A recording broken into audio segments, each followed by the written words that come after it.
राम राम आप सभी को।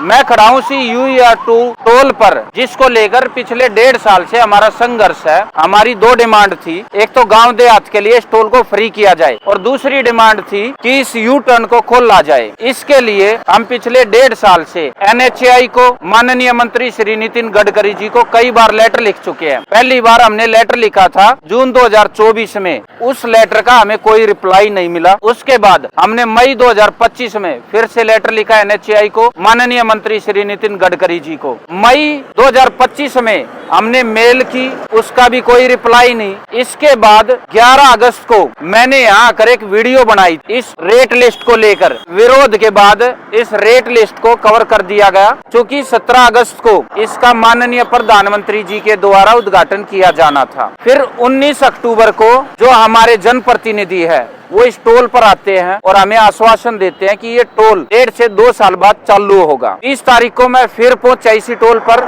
मैंने आकर यहाँ पर चीजें देखी, तब पता चला कि ये टोल 2-3 दिन बाद चालू हो जाएगा। उसके बाद जैसा यहाँ पर बताया गया था 1.5-2 साल बाद टोल चालू होगा, वैसा कुछ भी हमें आश्वासन ठीक नहीं मिला। 22 अगस्त को चालू हो गया। इस टोल को लेके हमने 26 अगस्त को एक सांकेतिक धरना दिया था, जिसमें हमारी 2 ही डिमांड थी। एक तो ये यू टर्न खोला जाए और गाँव देहात के लिए टोल माफ किया जाए। क्योंकि टेम्परेरी बेस हमारी ये डिमांड तो मान ली गई है, यू टर्न खोल दिया गया है। और हमने 26 तारीख को आह्वान दिया था कि 31 अगस्त को हम यहाँ पर महापंचायत करेंगे। महापंचायत से पहले क्या किया गया, 2 गांव के लिए, मुंडका और बक्करवारा के लिए टेम्परेरी बेसिस पे कोई लिखित तो उसका ऑर्डर नहीं है, 2 गांव के लिए टोल फ्री कर दिया गया है। बाकी जितने अभी गांव देहात है उनके लिए अभी भी इस टोल पर चार्जेस लग रहे हैं। तक 1.5 साल ये संघर्ष में हमारी ये जीत रही है कि हमारे लिए 2 गाँव का टोल फ्री हो चुका है। हमारा संघर्ष जारी रहेगा जब तक पूरे गाँव देहात का ये टोल फ्री नहीं हो जाता। और जो पहले कुछ आदमी थे, हमारे आह्वान के बाद हमारे गांव